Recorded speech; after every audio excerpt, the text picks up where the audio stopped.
This episode of Nuff Said is brought to you by Tweaked Audio. To get awesome headphones, go to tweakedaudio.com and use the coupon code Southgate to get 30% off, free shipping, and a lifetime warranty. Or you can get there through the link on our website, southgatemediagroup.com. Recording has started.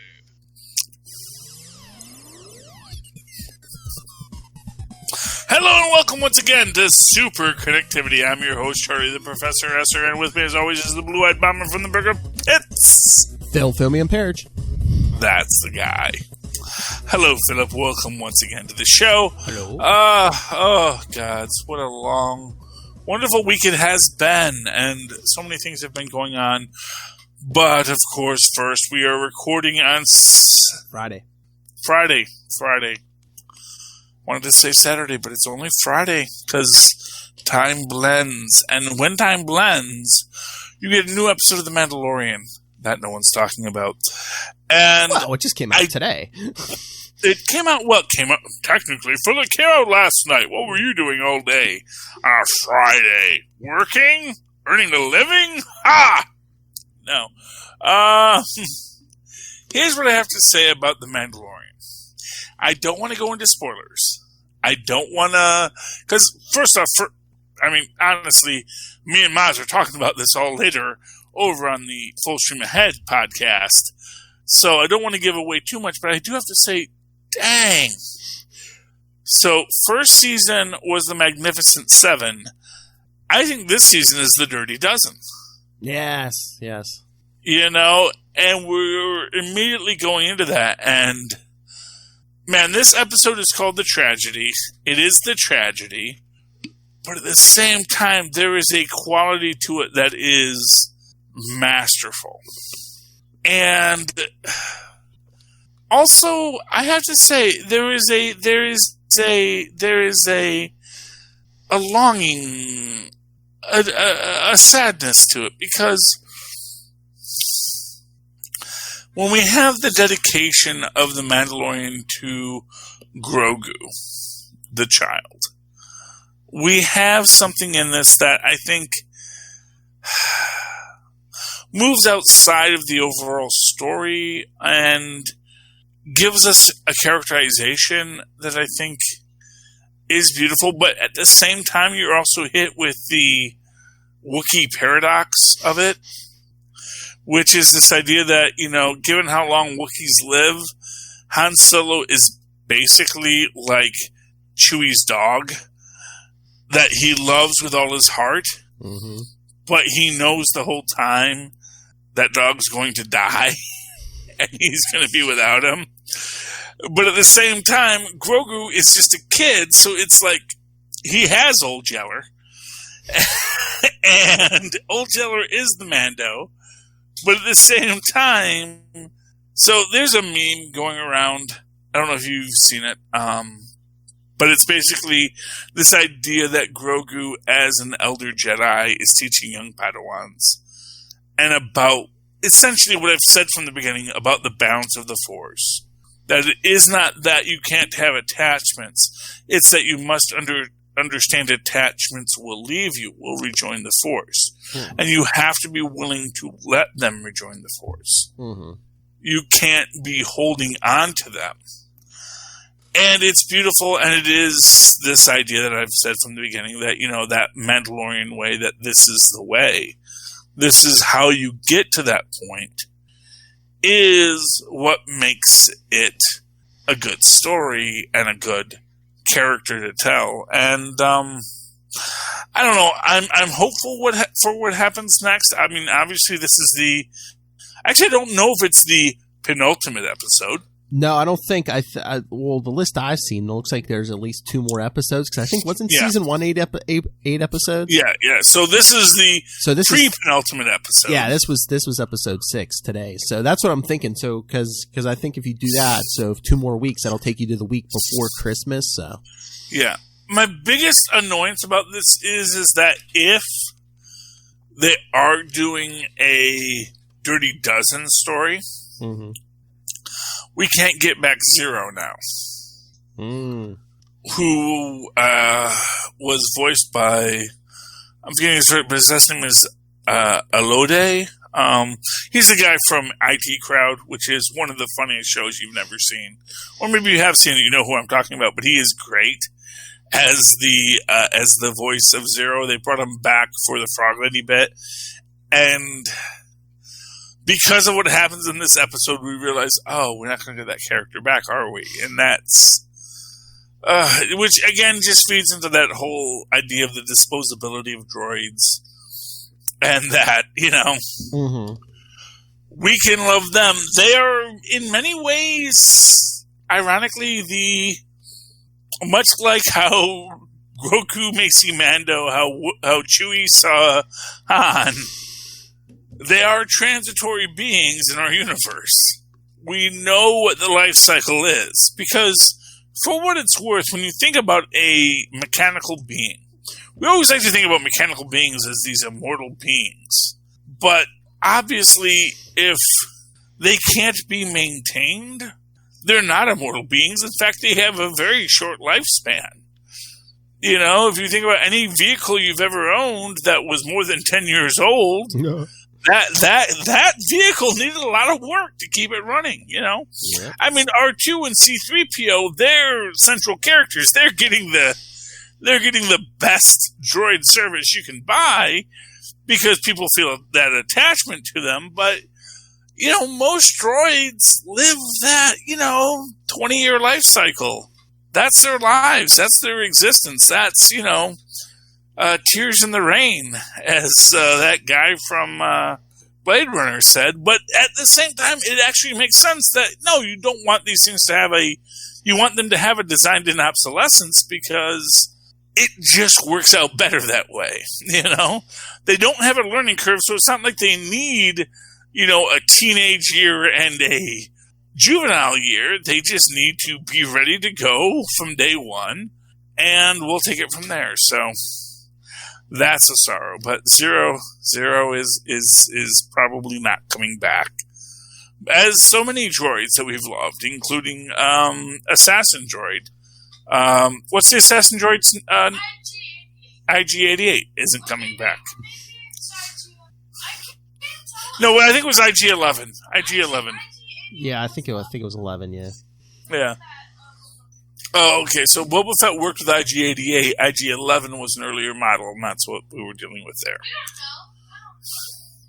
Well, we're going to assume that's the case. And I don't want to give the big reveal that really doesn't make sense with sound cues and things like that. But the person who did come back? The person who did come back, who we've been waiting for. And there's this... it's a thing about the sound cue in the previous scene. We said, oh, that must be this person because of this sound cue. Except clearly that person isn't wearing the thing that would cause the sound cue in that scene and still isn't wearing them there. Although I'm going to say this, and you can take this as a spoiler if you want. Man, a Tusken person battle staff is so much better of a weapon than a Klingon batleth. It's like, oh man, so yeah. I mean, he was shattering them helmets like it was plastic, Well, I'm sure they were plastic, but I mean, in story, they're supposed to be metal. In story, and again, as Tristan pointed out, I was waiting for Tristan to say, for him to say, it's not Beskar, it's Durasteel. But but as I pointed out to Tristan, Durasteel may be a Beskar alloy. So. No, we're just talking about it, Tristan. Don't worry about it. But anyway, but the other return we did get Ming-Na Wen. That's a spoiler, Phil. Yes. Oh, come on. I've been dodging it. We saved the big one. We saved the big one. Come on.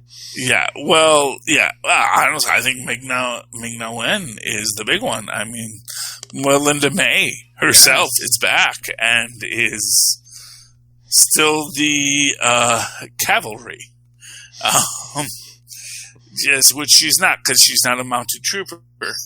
I don't know if the Empire had mounted troopers, but they had speeder bikes, and they did have guys that rode bantas. So there's a lot of things, but I don't think they had that whole. Yeah. And that Giancarlo Esposito, I mean, you could tell what a great actor he is just because it's like, oh, his character is so evil, but you're still like, you still can't completely hate him because he's such a great actor. No, well, I mean, he's a human being, and you can't hate another human being, I mean, no matter how bad they are. Even the character, you want to hate him with every ounce of your being, but it's like, oh, but he just emotes so well. It's like a cool calm, but still, it's like. We're in the middle of the Giancarlo Esposito seance, and here's what I'm going to say. If there's anything you want to say about 2020, it's like, we had Giancarlo Esposito. It's like, you're going to tell me that a universe that gave, it's sort of like the old saying that, under the Medicis, there was 100 years of civil war, blood and death, and they gave us the Renaissance. And meanwhile, Switzerland had 1,000 years of peace and prosperity and democracy, and they gave us the cuckoo clock. But at the same time, obviously, someone could really argue, well, actually, the cuckoo clock is an incredibly intricate machine, and without the advancements in clockwork technology, we would never have an industrial revolution. So maybe all those pretty paintings aren't worth the blood and treasure spent on them. But in this moment, at least we've got a pretty painting in the person of Mr. Esposito, who is dominating our streaming fare in a way that we love, because he is the most amazing Mr. Edgar. He is the fantastic Moff, not Grand Moff, just a regular Moff, just like you and me, Gideon. And his death, his other projects, let's say. Breaking Bad, Better Call Saul. Oh, my Lord. Oh, I was talking about in the story, but yes. Oh, yeah. Because he's not just a Moff. He actually has some other things. And the fact that we're probably going to get Grand Admiral Thrawn in this before the end. Mm-hmm. I can't wait to see who gets cast as Grand Admiral Thrawn. Grand Admiral Thrawn is an interesting character, expressly because he is a non-human character who rose to the rank of Grand Admiral. And we don't see that very much in the Empire, which is a very homo supremacist society. Even... To be honest here, let's face it, even Moff Gideon's just a Moff, not a Grand Moff, This ain't Grand Moff Tarkin, this is Moff Gideon, the Empire might be in a little disarray. People are scrambling for that power vacuum. Well, you got those titles before the Empire fell. Mm. That's what I'm saying. It's like, clearly, I think Moff Gideon would have been a Grand Moff Gideon in a society that wasn't quite so what it was in the Empire. That's all I'm saying. Well, not saying it specifically, but I'm saying it left-handedly. Well, before it was all Emperor and Vader, and And gee, what do those two people have in common? But anyway, moving right along. Let's talk about other things. I know. Oh, go ahead. Well, I was going to talk about the saddest news we got this week. What's that? Okay, and when I say saddest news, I mean saddest news pop culturally. Ducktales, a woohoo. Yes. This is their last season. And it's 75 episodes, which is more than the typical 65 episodes that most kids shows get. So, fair enough. But it is less than what the original series got. Oh. And it's a little hard. And I'll say this because when I have live tweeted, and I will admit, I have been lax in my live tweeting. Plus there are not a lot of other people live tweeting the show as it comes out. Plus, I think too, this year is so weird. I think shows that might have been on the borderline before, that maybe they might have given a chance to in other years. This year, there are a lot of all the networks. They're just like, I don't know. Well, no. Yeah, I mean, there's a lot of negativity in this year. Although I will say, there's a strong argument to be made that, DuckTales, a woohoo, really should have deserved that extra. Here's what I'm going to say. My hope is that it's part of a larger strategy. This is what I'm going to say. And this is something we got to in Capes and Lunatics, which is this idea of order versus chaos. And Warner Brothers right now, it's all chaos. It's all disorder. And so when 3 people signed off on something, let's put every show on just streaming. It was like, yeah, fine, sure, great. You signed it, great. It's not me. You signed it. Great. And if it's his, well, I always thought that was a good idea. And if it feels like, oh, I don't know why he signed it. He signed that thing. It wasn't me. And that's where we're at. And Disney, of course, I think it is, to put it in Marvel concepts, it's, Lord Chaos or Master Chaos versus Lord Disorder. I can't remember if it's Lord Chaos versus Master Disorder or whatever it was, but that chaos and disorder conflict is what we're seeing here. And Marvel and DC, Marvel and Disney are in this spot where they have to decide what they're going to do next, but they have a plan. They had a plan. They knew what they were going to do, and then the world upended their plan. And now the question is, do we stick with the plan? Or do we change the plan because the original plan doesn't work in the way we thought it was going to? This is your classic militaristic structure problem. All the time, countries will come up with a battle plan. That plan will be completely undone within the first 5 minutes. Just ask, the Kaiser Wilhelm about the Schlieffen plan. It's going to get undone, and then it becomes this question, okay, the plan didn't work, what do we do next? And you have to decide, what do we do next? Now, Warner's is in the ironic advantage that they don't have to have a plan, because they haven't had a plan. And their plan has been literally, as everything's been changing, they've been running on uneven ground from the start. So they're like, okay, we'll just keep running, just keep swimming, just keep moving forward. And, someone's going to get fired for this, I'm sure. So long as it's not me, I'm not going to care. And Disney, everyone is sitting there like looking at Favreau and Feige and the grand masters of the game and say, what shall we do next? And they're like, that's not our department. We write stories. We connect stories. We don't handle how to distribute them. And then it becomes like, well, do you want us to distribute it digitally? It's like, well, I think the theater experience is a very important thing. I was like, but is it though? And this gets us back to this idea of, let's do Black Widow and go out on the streaming. Meanwhile, I was going to say, Warner's is in the spot where they're like, hey, we're going to lose money anyway.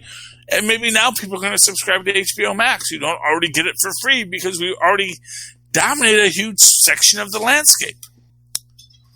And that gives them an advantage just by dominating that huge section of the landscape by saying, hey, do you already have HBO? You have HBO Max. Do you already have AT&T? You have HBO Max. And all these groups now suddenly sit and enough people say, hey, yeah, we have HBO Max. We watched that show. Sure, that was a thing that we could see. And now that gives them a critical mass. Well, I was going to say, I haven't watched DuckTales lately, but do you think would it be possible sometime down the road they could spin something out of it, like a new series? Well, they've already established that. And that is actually my biggest thing with DuckTales, is that there will be spin-offs. They've already established a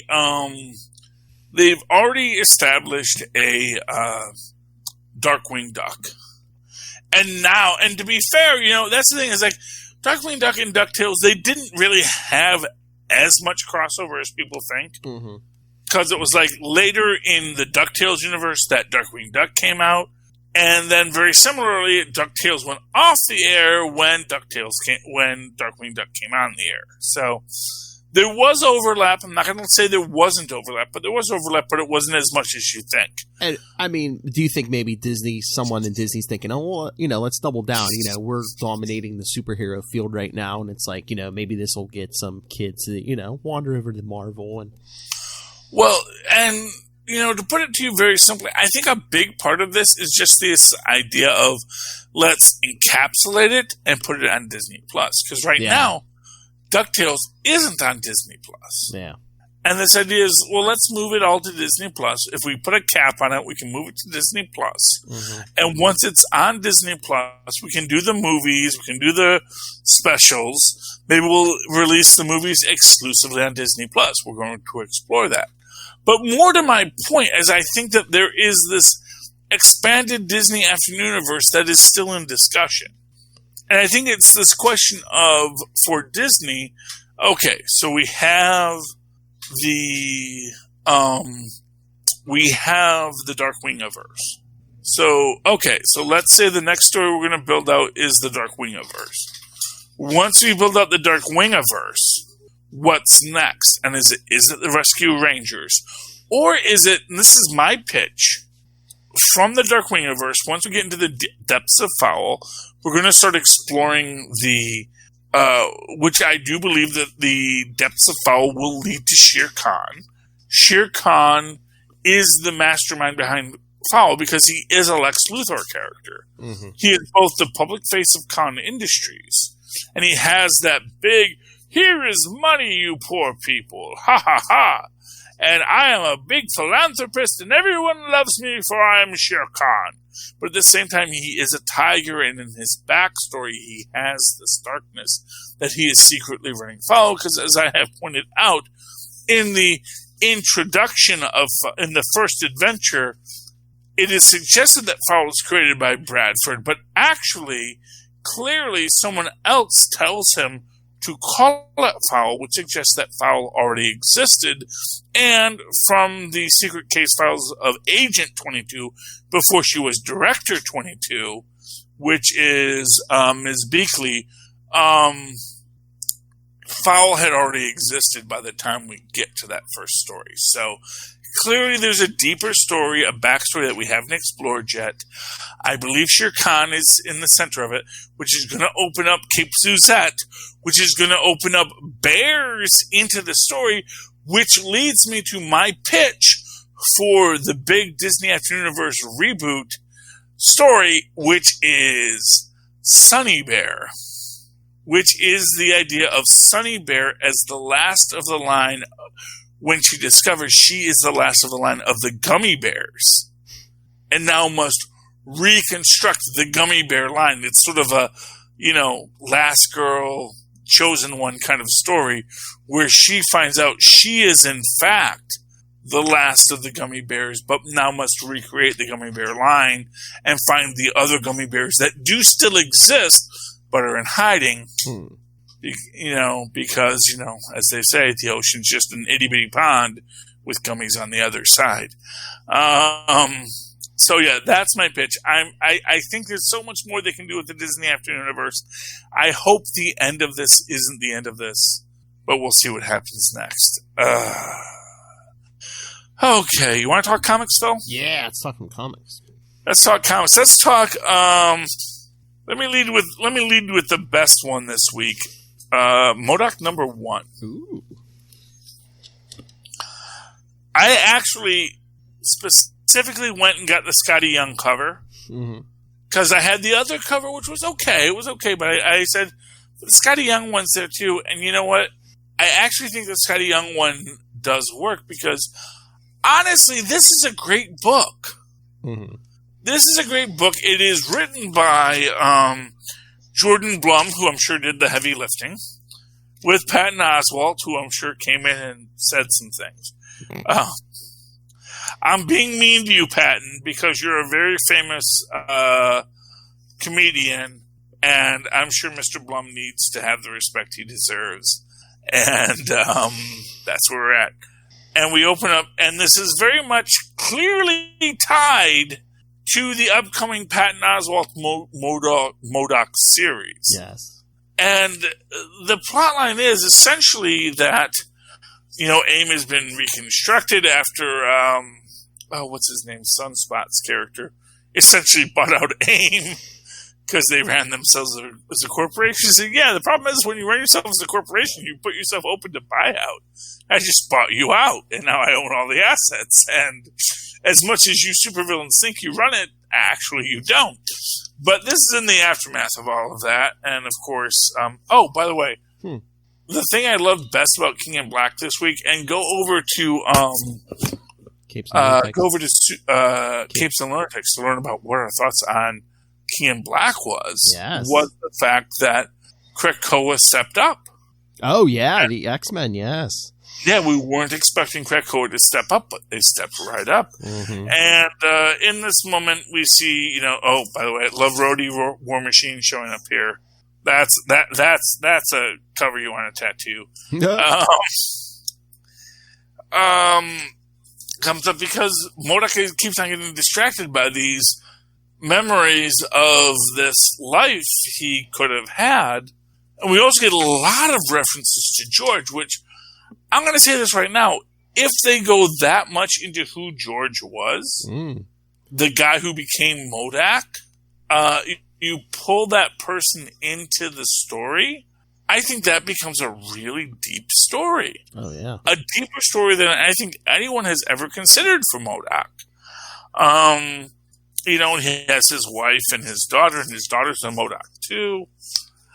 And, and this is the first thing that you see when you look at this. If you look at this real closely, you see when he's thinking about his past, you see who's in that lower corner there, Gwenpool. Oh. So they are directly referencing the Gwenpool stories, which again opens up this possibility that Gwenpool's reality, oh man, wouldn't that be amazing if he goes to Krakoa and he confronts Gwenpool and she says, no, I said I'm a mutant and I'm a mutant, but I guess maybe that makes me a mutant because I said I'm a mutant. And just this idea is like there's this retroactive continuity that occurs. And whatever I believe, and, it could be so great. Me and Tristan had a whole conversation about the banner booster because obviously the banner booster would make you fall to the left because, or the right, whichever arm you put it on. I can't tell. It's a comic book, so I guess everything's reversed. It doesn't work, but then again, because Banner doesn't technically work, as I've always said, every time he hits the ground, he should fly up into space in the same way that when he jumps on the ground, he flies into space. It's the exact same, it's the exact same mechanism. It's just in a different angle. It shouldn't cause what it does. But I love that he comes to Tony Stark for help. Little Maddie's in the Stark Tower, not in his brownstone. Because he does actually do the whole thing. Tony Stark, he makes you feel he's a former exec with a heart of steel. So he does so this is clearly in current continuity, but for whatever reason, he's hanging out at Stark Towers. So I guess maybe that's where his lab is. He's in New York, He probably still has access because, honestly, it would make sense for Stark Industries to allow Tony Stark to come to the lab and tinker with stuff. Much in the same way when in Silver Spoons, the father, Mr. Stratton, decided he was going to put his assistant in charge of the company, kind of reminiscent of some other person putting their assistant in charge of the company, so that he could work in the toy design division because that was really his passion. And so yeah, it makes sense in that structure. So yeah, I loved Modok #1. That is probably my favorite book this week. Ooh. What was your favorite book this week, Phil? Well, we talked about it a little, but we could talk about it again. Probably Daredevil was probably my favorite of this week. Daredevil 25. Okay. I got to be honest with you. There were times in that book when I was sitting there saying, "Wait, did everything we just saw happen, or was that supposed to be a flashback dream?" What? Which part? So everything. Well, literally everything, because the conceit in this is we get a flashback and forward about Elektra and Stick, who I thought was already dead. I did not know Stick was back alive again. Lazy ninja Stick, the laziest ninja of all. Yes, you could do a Golden Book series called "The Laziest Ninja" about Stick, because everybody else is fighting. He's just like standing there with his stick. And it's a little weird just in the fact that, we see she gets the book, she gets shot, and of course the book has the secret to defeat the hand, which is the fist, which is one of those weird things where it's like, oh yeah, no, you can totally learn Kung Fu from a book. Which, if you ever read Bruce Lee's book, which I did do, I guess arguably you could learn Kung Fu from a book, but I will just say I would not put myself in a ninja competition today, having read the book. So I don't know what the book really gives you, and the idea that I didn't think the book taught you Kung Fu. I thought it was like, here's the prophecy. You need a king and a queen. So, well, if it's just a prophecy, then it's just prophecies are meaningless because literally they repeat, as I've always said. I mean, I don't know. Every prophecy is true if you give it enough time. I didn't know if there was like steps in there. It wasn't like, it wasn't teaching you actual Kung Fu. I don't know. It seems to be like you have to do the king and the queen and the king and one must die, which kind of sounds like, you ever see, what was it, Blades of Glory? Where there's this special move, which is an illegal move, because when they do it, essentially the blades of one of the teammates cuts off the head of the other. It's a Will Ferrell and what's his name from Napoleon Dynamite film? John Heater. Is it Heater? Yeah. Yeah, John Heater and Will Ferrell, I believe it was. And basically they're the two ice skating champions of the world, but they're figure skaters, and so there's a lot of gay panic jokes and yada yada yada. But like, what is manly, and that, although I think it balances it nicely. Within its own context, though, the idea is that there's this special move which is banned because you could only do there was a move banned in every country except for like North Korea, and their coach, who is played by Coach Mr. Incredible, Craig T. Nelson. Craig T. Nelson developed this move in North Korea.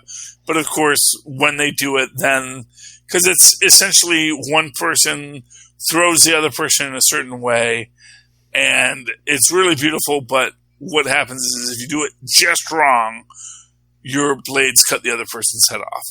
And I don't even know where I'm going with this right now, but it's a good film. Look up Blades of Glory.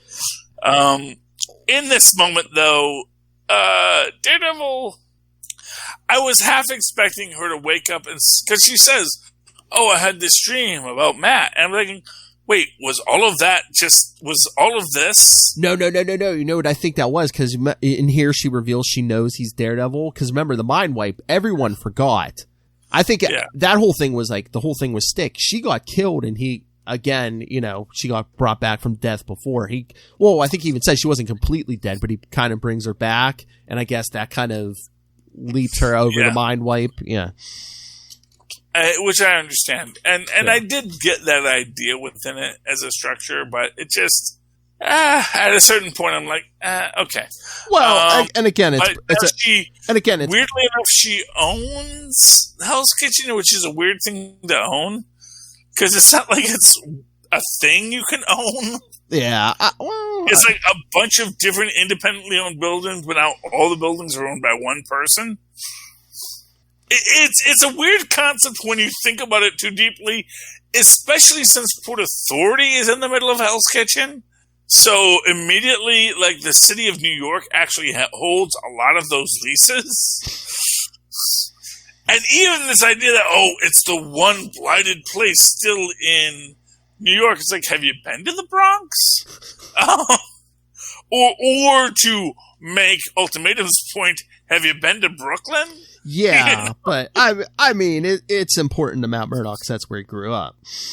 I know, but it's also kind of, it's one of these things where historical drift doesn't work in its favor. Yeah. Like, you can call it, like, literally, I'm just going to make this as a point. When I used to work in that neighborhood, there was a woman who I saw with a sweater that said, and it was all, like, flamed out, but it was like Hell's Kitchen Knitting Society.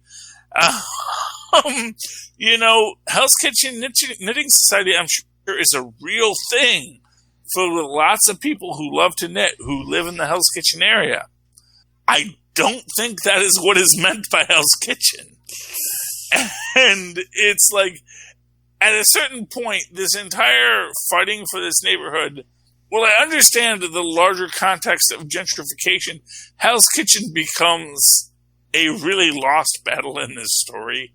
And this idea of, and also almost to the point where you're kind of ennobling the detritus in a way that it's like, it's not like people are choosing to be detritus. It's like, maybe the bigger problem is that there's a system that causes certain human beings to be considered detritus, and that is a problematic issue. So, and when you have the billionaire save the day, it doesn't really solve the problem in any stretch of the imagination. Because as an example, within this story, she actually meets a homeless woman, and maybe this was intentional, maybe it was unintentional. She meets a woman who at one point had Matt Murdock as her lawyer. Yeah. And at the end of the case, after he took the case and did all this, he gave her $1,000 cash after he lost the case because he's just such a good person. And she's still homeless. And then Elektra gives her a $5,000 necklace, which she says is probably worth $2,000, which means that, okay, if $1,000 10 years ago still kept her homeless, do you really think $2,000 is going to get her out of homelessness in this moment?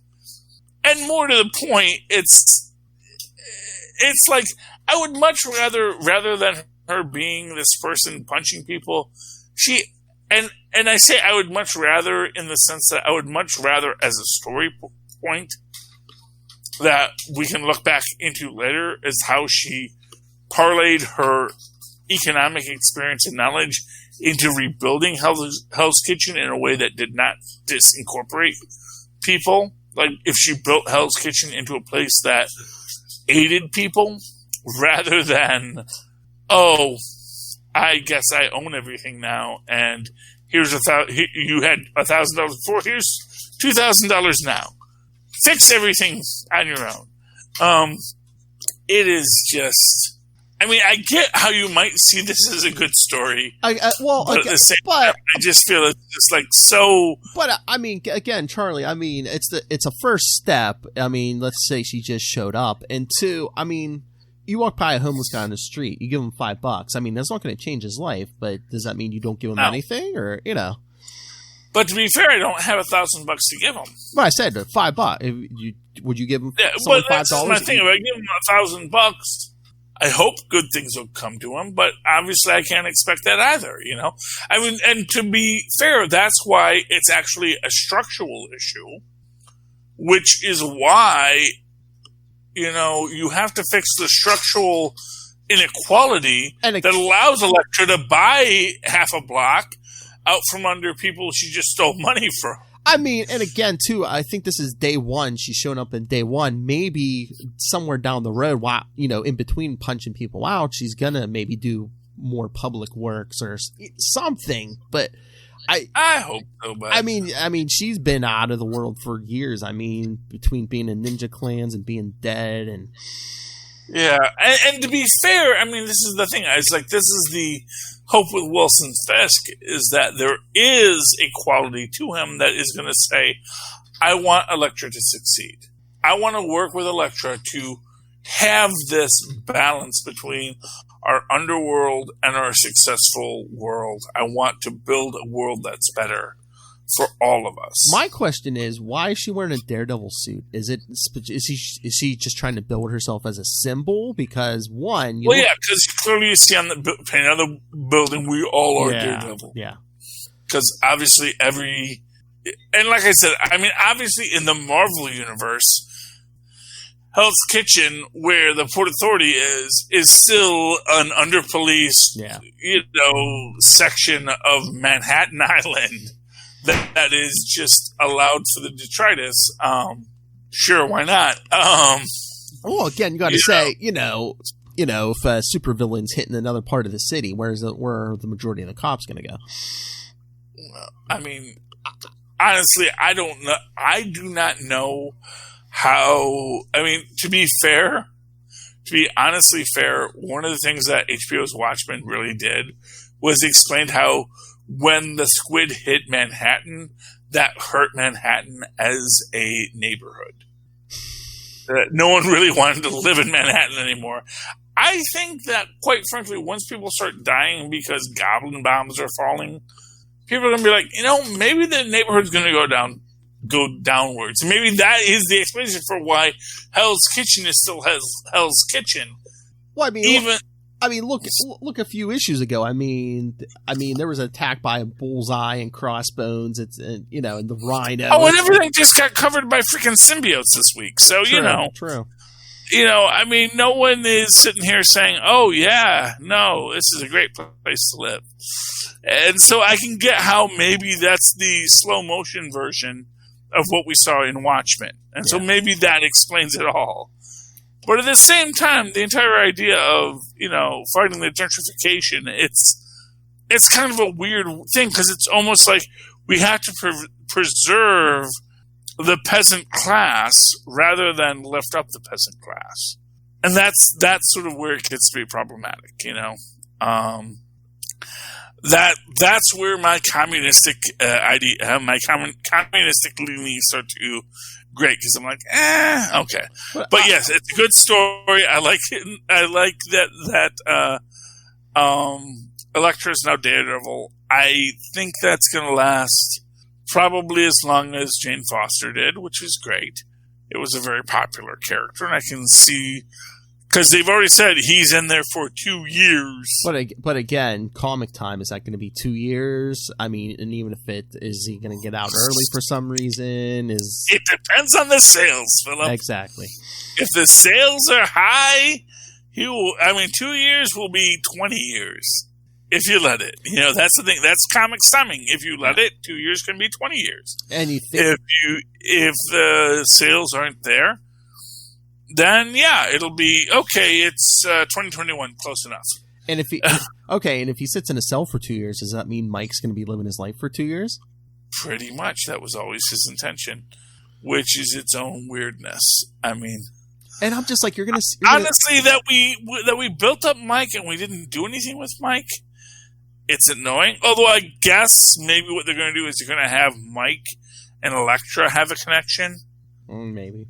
Because it's like, I'm that guy you like, but I'm also not this guy who's going to be judging you constantly because he's a freaking nut. For what it's worth, that's what it is. It's like, the reason they can't connect is because,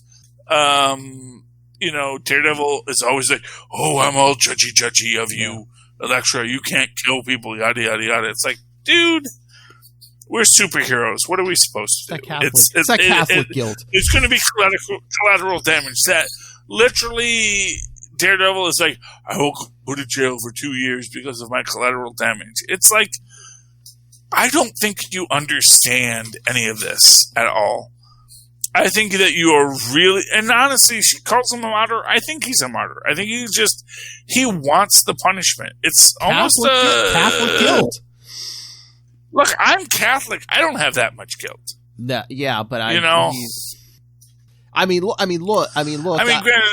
killed a person, but at the same time, I also, let me put it to you this way. It's like, I've killed mice in my apartment because I don't want my kids living in a house with mice. Yeah.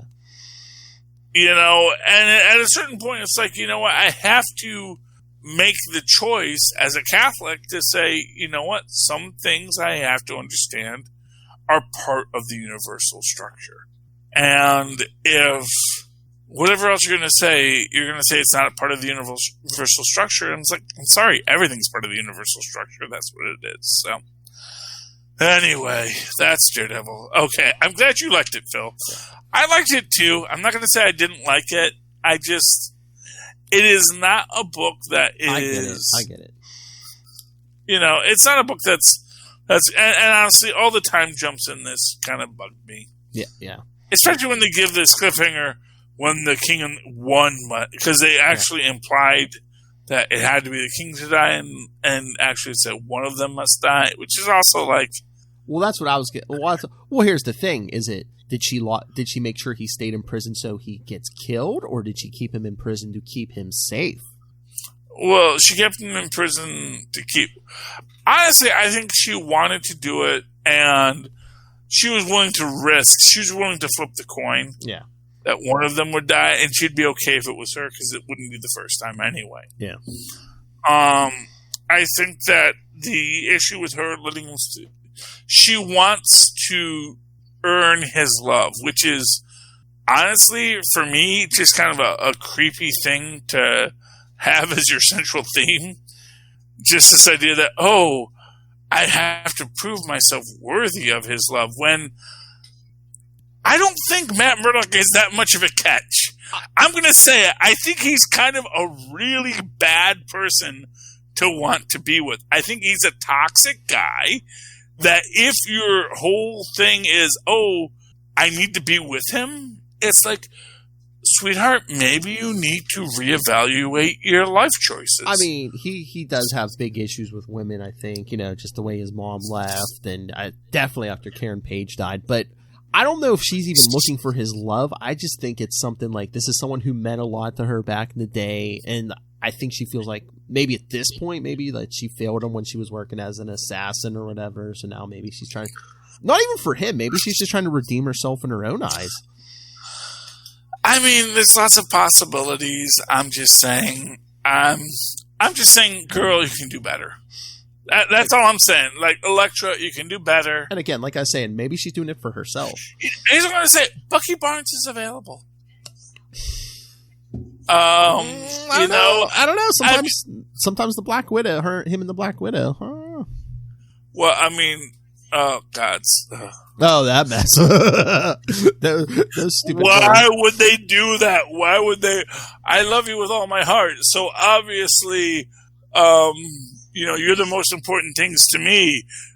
James, person who I never met prior to this, and Stevie, my baby, who is made of us, and I'm going to be indebted to you forever. Surely, someone would understand that killing these two specific people in this moment is a bad idea, especially if you've already done the previous book about how how disrupting the situation is a bad idea. And then they blow him up at the end, and sorry, spoilers, kids. And I just wonder if it's are they going to save them at the last minute or something? But I mean, yeah. He's going to say they shot an incendiary device that was enough to kill the Steve and James. Oh, I know, but not enough to kill Elektra, who was in the freaking room. Or not Elektra, Black Widow, which was in the freaking room, which is immediate. Like, here's the thing. I'm going to say this right now. If you are ready to start committing collateral damage, blow the base of the building, pancake the whole thing, and that's how you deal with Black Widow. You don't we'll shoot a bomb in there and that'll kill her and maybe the kid. They're not smart, Charlie. I mean, they had her out of the way. They could have just left her to her thing, but someone had to be stupid and say, let's kill her. Yeah, and to be fair, it's like, they could have just okay, they could have called it quits. She doesn't know who we are. She knows Hydra. She knows Madam Hydra, who's already ready to walk out. It's like, let's let Hydra take the rap for this. Let's let that be her thing. Although Natasha was even thinking, she's like, I know Madam Hydra's involved. I know there's others involved, but I don't have their names yet. But I know there's others involved. Well, yeah, but at the same time, it's like, was Taskmaster in that group? I don't think so. Here, let me double check. But I don't think. I actually think Red Guardian left the group before they got to this issue. Because as I'm looking, I'm like, I don't see Red Guardian at that table anymore. I think Red Guardian said, I'm out. I think there's a few people who said, I'm out. Yeah, well, it's hard to see. You guys are nuts, because I noticed that Taskmaster is in the AIM group. Probably like the Union rep. We got Snapdragon, Madam Hydra, who's the guy in the ski mask? That's the guy who caused all the problems. Yes. I think there was one or two other people at the table, but it was pretty dark in that room. Yeah, no, I know that Red Guardian was one of them, but I don't think he's in this issue. Yeah, that's my thing. I think Red Guardian said, you know what? I got a movie coming out. I got lots to do. Thank you, kids. It's been a great to do the cameo. I'm outie 5,000. You can trace it back to me. I don't know, man. I'll just say I thought you might want to have a happy life with a husband and kids. I thought that would be a good thing for you. You could live a good life and just be happy for once. I didn't know when they started. I want to kill her. It's like, oh goodness, I don't want to do that. She's my ex-wife. I love that lady. I want her to be happy. And it's like, seriously, and then if she breaks out of your mental hold, you can be like, hey, we gave you the perfect happy ending. Yeah, which would have been fine in that moment. It would have been that whole scarecrow thing. It's like, I just wanted you to be happy, and please don't beat me up so bad. But now they went and killed James and Stevie. Because I know that they felt, we can't have Black Widow's child be out there. Certainly can't have some random dude who once stooped Black Widow out there, because that was necessary. And they called him, they picked a guy named James who would be like Bucky, which, I don't know. There's a lot of things about this book that I really feel bad about from the storyline, and I do feel that there is this quality of look, there's this needle we have to thread. And I think they're threading the needle in a lot of ways, but acting like that needle threading didn't happen is problematic. It's like, look, we got that needle is there. We're threading it. But yeah, there was totally a needle we had to thread. This isn't we got to tell a story we wanted to tell. And so that hurts me for this book. But yeah. Oh, did you read Thor? I did read Thor, and that's a good book. I'm going to give you the total flip side to this. He's not going to hurt Jane Foster. No, he's probably in love with her still. Yeah, he did. I mean, maybe they're going to do a creepy story with that. Well, I mean, remember when he was flipping through the book and he saw Red Norvell and Thunderstrike?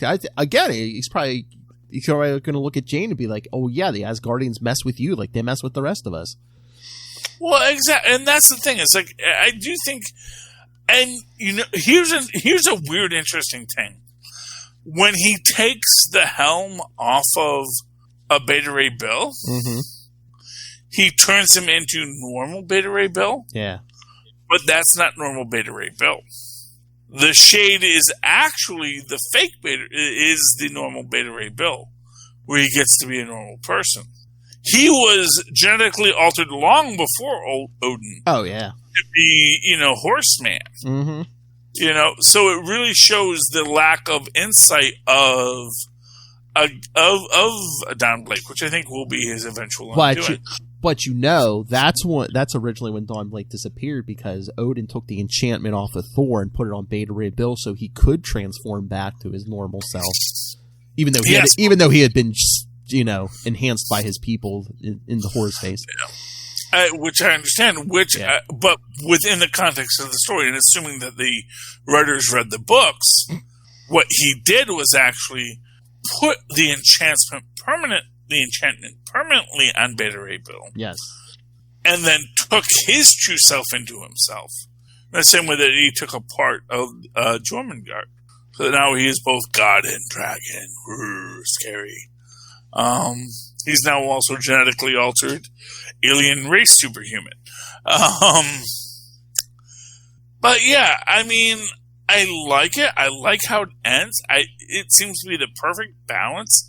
Speaking of threading needles, this seems like a needle that they thread without making you feel like, oh yeah, we had to thread this needle. Yeah. This feels like an organic understanding of how this being coming through this moment would feel, how he's going to approach other things after that moment. Because as he says, it's not like he has to have crazy elf hair and beard because he's Asgardian. It's like, no, as soon as I can get to a shower, I'm going to take a shower, I'm going to cut my hair, I'm going to shave my beard, I'm going to be a respectable Don Blake like I used to be. Mm-hmm. You know, he broke the staff, you know, so that Thor can never come back, although I doubt that's the case. I don't even think any of the Guardians are actually dead yet. Mm-hmm. In fact, I think the whole point was he sent them to another dimension. Although even in that, it seems like the blood vampires like, dudes, why are you all here? Because when you look at that scene, it looks like, oh yeah, okay, there's a big bug monster on the hill. But even if you see among them, it's like the other fly monsters are kind of standing next to the Asgardians, like, so you guys refugees? What's going on? What's the story here? Why are you here? It doesn't look like they're under attack and they're in the midst of a battle. It looks like everyone's just sort of like standing around like, oh, okay, the Asgardians showed up for some reason. I don't imagine a big battle coming from that. And I'm sure they're probably going to have some kind of a battle just because we have to fight because it's a book. But at the same time, I'm like, oh, okay. That's interesting. Like I said, I don't know where this is all going to go. Although I did like the fact that as King of, the Knight in Black comes... Ooh, Knight in Black. And Black Knight's going to have his own story in another book. Are those related for some reason? I don't know. But, sorry, King in Black. King in Black. And Black Knight come in. I like the fact that they make the point that we can't contact Thor, because if you're reading the book right now, you know that Thor is not contactable. Oh, yeah. So that was a nice little thing they put in there, just to say, yeah, that worked out timing-wise. Don't need to put an editor's note about that, because if someone looks into it, they'll say, oh, okay, that's why Thor's not there. Well, plus, if you look at the credits for King in Black and Thor, Donny Cates' name is first on both of those, so... So there you go. He knows. He knows what he's writing. He knows the story he's telling. He knows the distribution schedule. Anyway, oh god, we're over an hour anyway. Okay, real quick thing. Let's do it quick. Champions, real quick. One of them betrays them before the cock crows 3 times. Speedball, I don't know how I feel about this. Speedball is like totally in the cradle. He's in the pocket of Big Cradle, and it makes sense in the long term. Mm-hmm. But I also don't like Speedball getting kicked around. Given that Ms. Marvel is with the Avengers in King in Black, I feel it's weird that she's still running from Cradle. Yeah, that gets weird when like crossovers start bumping into each other. Yeah, because it's like literally dudes. And likewise with, again, Miles Morales, who again, in his own book, is hanging out with Captain America. It's like, does this really work continuity-wise? But of course, again, like King in Black, the Krakoans show up, and which makes me like interested in this concept, because here Krakoa shows up to say these people, even though none of them are mutants, are protected by Krakoa, which makes you wonder: is Scott going to get in trouble for that? Because he's like, dude, we only like mutants. We don't like any of the others. We even kicked Juggernaut off, and that's Charles' brother. even though we have freaking Mr. Sinister here who's been messing with your family for years, he can be right next to us because we love him. What are the mutants doing? I don't know. Please stop. Just please stop with the mutants. Again, they might all be imposters. Who knows? I don't know. Savage Avengers. Oh, yeah. Just a bloodbath. Just a bloodbath. And not even one with Conan. I know, man. But you know what's the weirdest thing about this? Huh? Is we just had the Conan story last issue where they kind of seemed triumphant over their dragon. Yeah. And this one ends with, and now you will face the trouble of the dragon, says the dragon to Illyana, Rasputin, yada yada.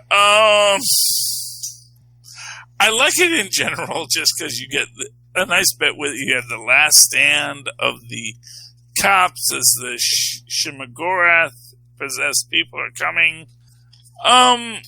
You get some interesting things here. Oh, by the way, I love this scene when Punisher in the lead, and man, that's like one of the handsomest Punishers I've ever seen drawn. I know. I just like, oh, hello. It's like usually he's very gritty. He's very much like, he's very much a Jack Kirby character. The way they usually draw him, which is very boxy, very kind of almost stooped over, kind of ready to fight, but he's not meant to be the pretty boy. Oh no, he's had his nose broken how many times? Exactly. Well, I guess the last time someone hit his nose, he went into a really nice position. He's like, oh, okay, well that works. Whacked him with the pretty stick. Yeah, and then you have I like the whole thing with Wolverine tells them all to stop. It says, please don't. Okay, good. Now we'll kill you all with impunity. Don't know how I feel about the Black Widow scene. Oh, good lord. Yeah, it was really intense, and Elektra's kind of like sister, really. Oh, no. It's like, you're probably used to dealing with people that I normally deal with, like the Devil, who are just really bad at their jobs. I didn't need the distraction. And then, the Priest of the Sickles, yada, yada, yada. Hellfire. And Wolverine throws a guy into a wood chipper. Yeah, and then we burn the beds. Which is fine in and of itself. We have tequila at the end. Yes. And he doesn't like their tasty clothes, but you sure put it all on, didn't you, there, Logan? It's like, I hate their tasty clothes. Let me make sure the belt buckle matches the shirt, though. Let me just say, gotta put on the hat, too, That's what brings it all together. Boy, they have awful tasting clothes as they put on the jacket and the hat and the belt buckle and the shirt. Even though I clearly had, clothes I could wear. But they wanted me in a hat, and so here's tequila. No cigar, though. I was surprised by that. There was no mention of cigars in that. Last book I read was the Orville. Nope. Orville 2, again, they're doing these in 2 shots by Dark Horse.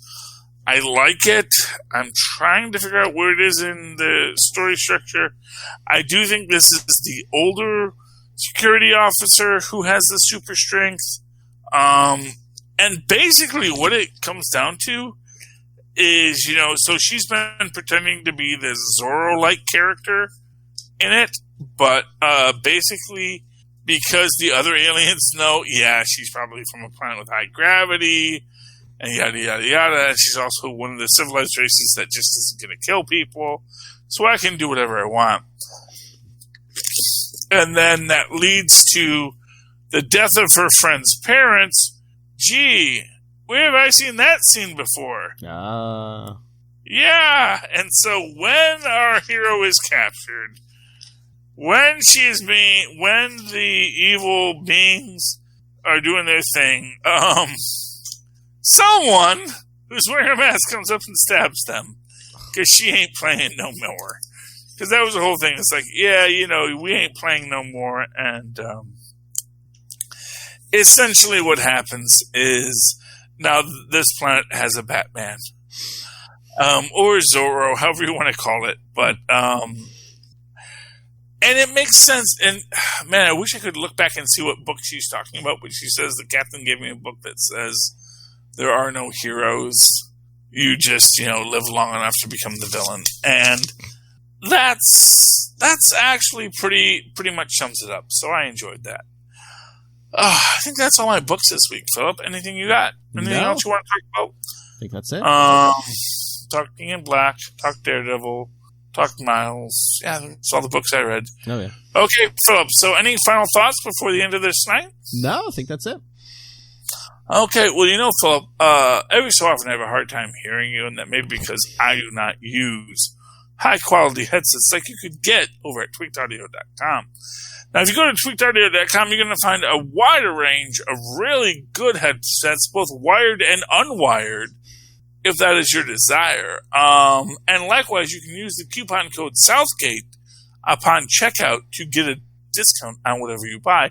Likewise, and here's the fun thing about digital coupons, you can use that same coupon code Southgate over at huntakiller.com, help Michelle Gray solve a cold case, maybe do some research into the Blair Witch, use that coupon code Southgate upon checkout and get a discount. And wouldn't that be awesome? Right. And since we all like discounts, that's all the discounts we have. But still, you can get good deals on things over at Amazon. Go down to our show notes, click on our link, go to Amazon. It's going to cost you nothing. It's going to help out the show.